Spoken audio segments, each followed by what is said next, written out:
칼빈의 기독교 강요 3권에서 발자였습니다. 우리는 그리스도께서 우리 밖에 계시고 우리가 그와 떨어져 있는 한 인류의 구원을 위해서 그가 당하시며 행하신 일은 모두가 우리에게 무용무가치한 것임을 알아야 한다. 그러므로 아버지에게서 받으신 것을 우리에게 나눠주시기 위해서는 그가 우리의 것이 되며 우리 안에 계셔야 했다. 우리가 그와 한 몸이 되기까지는 그가 가지신 것이 우리와 아무 상관도 없기 때문이다. 우리가 믿음으로 이것을 얻는 것은 사실이다. 우리는 성령의 작용에 의해서 그리스도와 그의 모든 유익을 누리게 된다. 그리스도께서 우리를 자신에게 효과적으로 연결시키는 띠는 성령이다.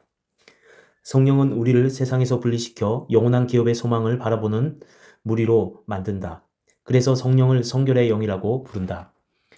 하나님 아버지께서는 그의 아들로 인하여 우리에게 성령을 주시지만 아들에게 특히 성령을 아주 충만하게 주셔서 하나님의 풍부한 은혜를 나눠주는 수종자와 청지기로 삼으셨다. 그래서 성령을 아버지의 영이라고 하며 아들의 영이라고 부른다. 성령과 사귐이 없으면 하나님 아버지의 사랑이나 그리스도의 은혜를 맛볼 수 없다. 성령은 양자의 영이라고 불려진다. 아버지께서 그의 사랑하시는 독생자 안에서 우리를 받아주시고 우리의 아버지가 되어주시는 그 값 없이 베푸시는 사랑을 성령이 우리에게 증거하신다. 성령은 기업에 대한 보증이며 인이라고 불려진다. 성령은 하늘로부터 생명을 주셔서 하나님의 확실한 보호로 우리의 구원이 안전하다는 확신을 우리에게 주시기 때문이다. 성령은 은밀한 중에 물을 부어 우리의 의의 싹을 돋게 하신다. 따라서 성령을 자주 물이라고 불렀다. 성령께서는 우리에게 은혜를 시냇물같이 부어주시고 그들의 생기를 회복하여 강하게 키우시기 때문에 기름과 기름 부음이라는 이름을 얻으셨다. 성령께서는 꾸준히 우리의 사악한 유욕을 태워버리시며 우리 마음에 하나님에 대한 사랑과 열렬한 헌신의 불길을 일으키시기 때문에 성령을 불이라고 부르는 것은 정당하다.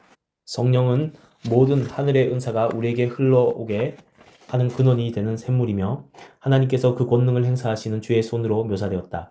성령께서는 그 힘으로 우리에게 감동을 주시며 거룩한 생명을 불어넣으시므로 우리는 자신의 힘으로 움직이는 것이 아니라 성령의 활동과 자극으로 움직이게 된다. 따라서 우리에게 있는 선한 것은 모두 성령의 은혜의 열매이다. 성령이 계시지 않을 때 우리에게 있는 것은 어두운 마음과 사악한 심령뿐이다. 그리스도께서 성령으로만 우리와 결합하신다. 같은 영의 은혜와 힘에 의해서 우리는 그리스도의 지체가 되며 그리스도께서도 우리를 그의 아래에 두시며 우리는 그리스도를 소유하게 된다. 그러나 성령이 하시는 가장 중요한 일은 믿음을 일으키는 것이다. 요한도 그리스도를 믿는 사람들에게는 하나님의 자녀가 되는 특권이 부여되고 이 사람들은 혈육으로 난 자들이 아니라 하나님께로부터 났다고 가르쳤다. 요한은 하나님과 혈육을 대조시키면서 성령의 감동이 없었으면 여전히 무신앙으로 살았을 사람들이 믿음으로 그리스도를 받아들인다는 것은 초자연적인 은혜라는 것을 선포하였다. 믿음의 근거는 무지가 아니고 지식이다. 그리고 이 지식은 하나님뿐 아니라 그의 뜻까지 아는 지식이다. 하나님께서는 우리의 자비로운 아버지시며 그리스도를 의와 성결과 생명으로 우리에게 주셨다는 것을 알 때에 우리는 구원을 얻는다. 이 지식에 의해서 우리는 천국에 들어가는 것이지 우리의 감정을 위임함으로써 천국에 들어가는 것이 아니다. 사람이 이해하지 못하는 것이나 알아보려고도 하지 않는 것을 맹신한다고 하더라도 그것은 아직 불충분하다는 것이다. 무지를 믿음이라고 부르는 것은 가장 어리석은 짓이다. 믿음이란 하나님과 그리스도를 아는 지식이다. 그리스도의 제자들이 아직 완전히 깨닫지 못했을 때에 그들은 맹신의 분명한 본보기였다. 그러다가 그들은 그리스도의 가르침을 받아 그분에게 자기들의 구주되심을 확신하게 되었다. 그리고 마침내 그리스도께서 하늘로부터 오셔서 아버지의 은혜로서 제자들을 하늘로 인도하시려 한다는 것을 믿었다. 엄격하게 말해서 아직 신앙의 준비 상태에 불과한 믿음도 맹신이라고 부를 수 있다. 복음의 교훈을 조금도 깨닫지 못하면서 기적에만 놀라서 그리스도를 믿는 사람이다. 그것은 믿음의 시초에 불과하다. 복음이 우리를 앞서지 않는다면 우리는 그에게로 가는 바른 길을 걸을 수 없다. 믿음을 지탱하고 유지하는 근거는 말씀이며 말씀에서 떠난 믿음은 넘어진다. 그러므로 말씀을 제거하면 믿음은 조금도 남지 않는다. 믿음의 뜻을 이해하려고 할 때 하나님이 존재하신다는 것을 아는 것만이 문제는 아니다. 우리의 관심은 하나님의 본성이 어떠하신가 하는데 있지 않고 우리에 대해서 어떠한 분이 되고자 하시는가에 있다. 믿음은 우리에 대한 하나님의 뜻을 아는 지식이며 이 지식은 그 말씀 안에서 얻는 것이다. 믿음은 주의 말씀에서 무엇을 발견하여 거기 의지하며 안주하는 것이다. 우리는 아버지께서 자비하시다고 우리에게 증언할 수 있는 약속, 곧 은혜의 약속이 필요하다. 이는 우리가 하나님에게 접근할 수 있는 다른 길이 없으며 사람의 마음은 하나님의 은총 이외에서는 안식처를 얻을 수 없기 때문이다. 믿음은 우리에 대한 하나님의 선하심을 굳게 또는 확실하게 아는 지식이며 이 지식은 그리스도 안에서 값없이 주신 약속의 신실성을 근거로 삼는 것이며 성령을 통해서 우리의 지성에 계시되며 우리의 마음에 인쳐진 바가 된다. 믿음은 그리스도를 아는 지식을 기초로 삼는다. 믿음을 경건한 성향에서 분리한다는 것은 도저히 불가능한 일이다. 믿음을 지식이라고 부르는 것은 보통 우리가 인간의 감각적인 지각으로 아는 사물들에 관해서 말하는 지식이나 이해와는 다르다. 믿음은 감각을 훨씬 초월한 것이기 때문에 믿음에 도달하려면 사람의 마음은 그 자체를 초월해야 한다. 마음은 믿음에 도달한 때라도 그 느끼는 것을 이해하지 못한다. 그러나 믿을 때에는 그 신념이 확실하기 때문에 어떤 인간적인 것을 자체의 능력으로 지각한 때보다 더 많은 것을 이해한다. 우리의 마음이 믿음에 의해서 얻는 것은 어느 면에서 보든지 무한하며 이런 종류의 지식은 모든 이해력을 훨씬 초월한다는 것이다. 그러나 주의 뜻의 비밀은 만세와 만대로부터 오므로 감추어졌던 것인데 주께서는 그 비밀을 성도들에게 나타내셨다. 그러므로 믿음을 자주 인식이라고 부르며 요한이 지식이라고 부르는 충분한 이유가 있다. 요한은 신자들이 스스로 하나님의 자녀인 것을 안다고 언급한다. 또 그들은 확실히 이 일을 안다. 그러나 그들은 합리적인 논증에 의해서 가르침을 받는다기보다 하나님의 진리에 의해 더욱 강화된다. 우리가 믿음을 통해서 아는 이들은 우리 앞에 있지 않고 눈으로 볼 수 없다는 것을 보여준다. 그러므로 믿음의 지식은 예의가 아니고 확신이라는 것이 우리의 결론이다. 그 약속을 진심으로 받아들임으로써 그것을 우리의 것으로 만드는 것이다. 바울이 화평이라고 부르는 확신이 드디어 생긴다. 화평은 일종의 확신이며 이 확신은 하나님의 심판 앞에서 양심을 평온하며 평화롭게 만든다. 경건한 사람은 속마음에 분열을 느낀다. 하나님의 선하심을 알므로 감미로운 느낌이 2부에 스며들었으나 2부에서는 재난의 쓴맛을 알고 슬퍼한다. 한쪽에서는 복음의 약속을 믿고 안심하면서 다른 한쪽에서는 자기의 죄를 알고 공포에 떤다. 이런 변동은 믿음이 불완전한 데서 생긴다. 현세 생활에서는 불신앙의 병을 완전히 치료하고 신앙이 우리를 완전히 채우며 차지하는 행운을 볼 수 없다. 따라서 여러 가지 갈등이 생긴다. 우리는 여러 가지 생각에 끌리지만 그렇다고 해서 믿음에서 완전히 멀어지는 것은 아니다. 불신앙의 책동으로 사면초가가 되지만 그렇다고 해서 우리가 불신앙의 밑없는 수렁에 빠져버리지는 않는다. 우리는 얻어맞지만 우리의 입장에서 전략하는 것이 아니다. 전투의 결말은 언제나 같다. 곤란한 문제들에 포위되어 위기에 처한 듯 하던 믿음이 결국은 승리의 계가를 부르게 된다. 요컨대 처음에 지극히 작은 믿음이라도 이것이 우리 마음에 스며들게 되면 우리는 하나님의 얼굴 곧 평화롭고 고요하고 우리에 대하여 인자하신 얼굴을 보기 시작한다. 우리는 먼 데서 하나님을 보나 분명히 볼 수 있어서 우리가 결코 속는 것이 아님을 알 수 있다. 그리고 우리는 계속해서 전진해야 하므로 꾸준하게 전진한다. 전진할수록 하나님을 더 가까이서 그리고 더 확실히 보게 된다. 그리고 계속 전진하는 동안 하나님을 더욱 잘 알게 된다. 그러므로 우리의 마음이 하나님을 아는 지식으로 조명될 때에 처음에는 많은 무지에 둘러싸여 있지만 이 무지는 점점 없어진다. 복음은 모든 믿는 자에게 구원을 주시는 하나님의 능력이며 복음에는 하나님의 의가 나타나서 믿음으로 믿음에 이르게 한다고 가르친다. 그러므로 믿음은 값없이 주신 약속을 근거로 삼아야 한다. 우리는 신자들이 하나님의 말씀을 전폭적으로 받아들여야 한다는 것을 부정하지 않는다. 그러나 우리는 자비를 주시겠다는 약속이야말로 믿음의 고유한 목표라는 것을 지적한다. 우리의 의도는 다음 두 가지 점을 역설하려고 하는 것이다. 첫째, 값없이 주신 약속에 도달하기까지는 믿음이 견고하게 설 수 없다. 둘째, 믿음이 우리를 그리스도께 연결하지 않으면 믿음은 우리와 하나님을 전혀 화해시키지 못한다. 우리는 하나님의 자녀들을 악한 자들과 구별하며 신자를 불신자와 구별하는 믿음을 추구한다.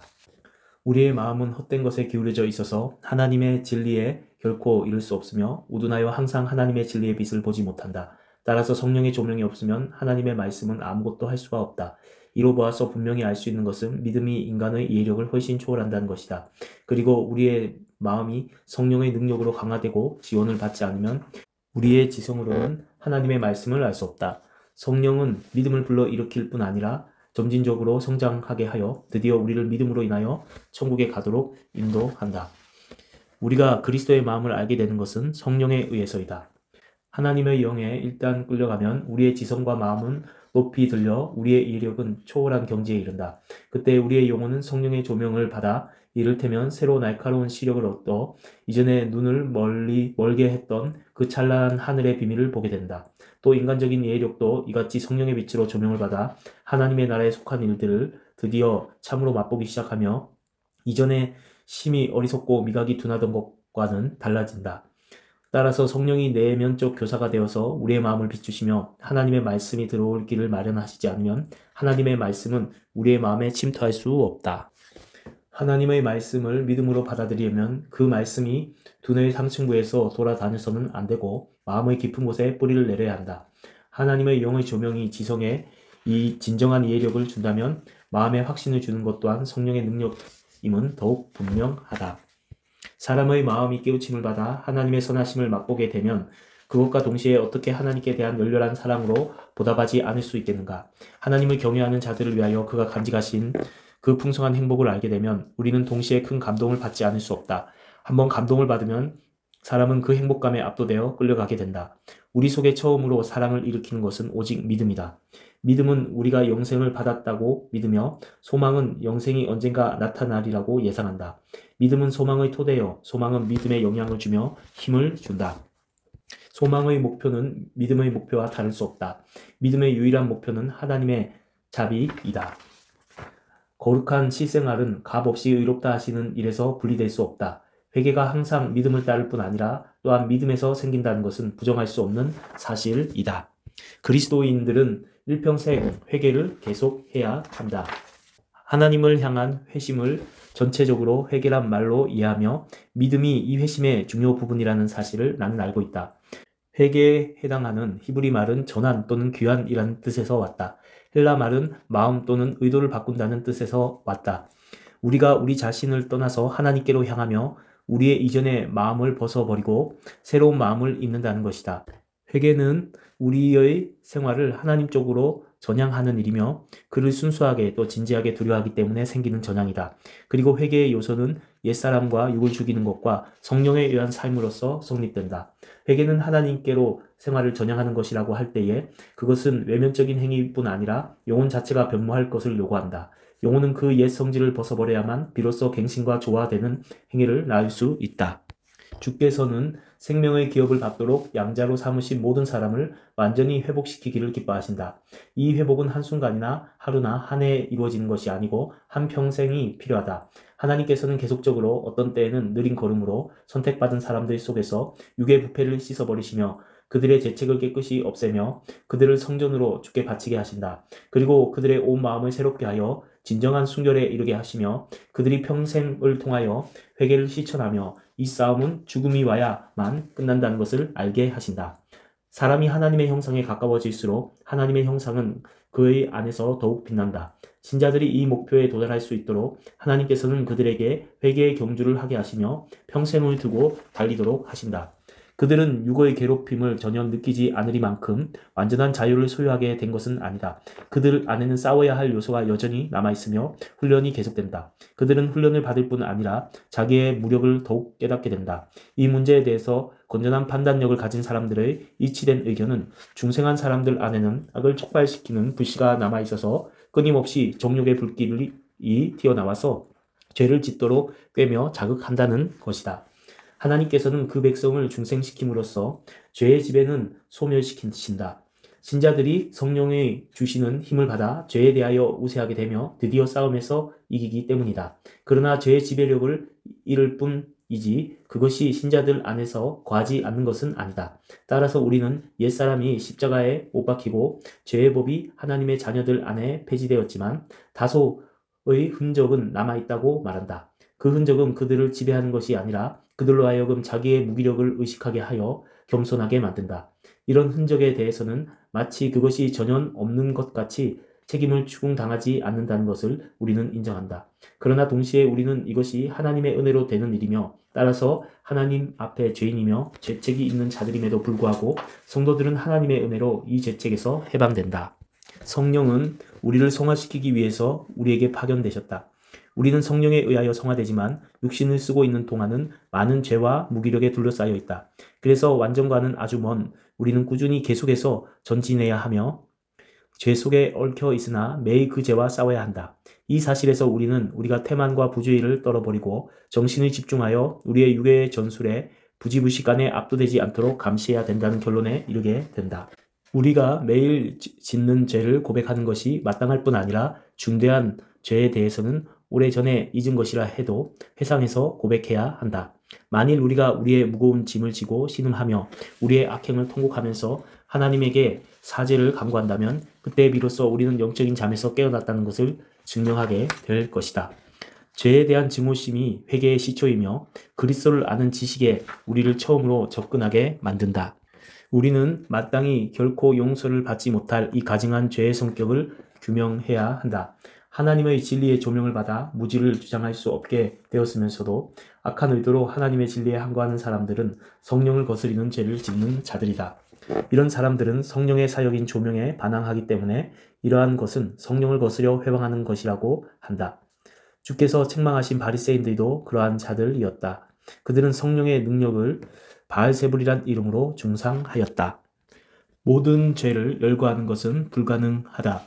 다윗은 우리의 죄의 구렁이 얼마나 깊은가를 너무나도 잘 알고 있었다.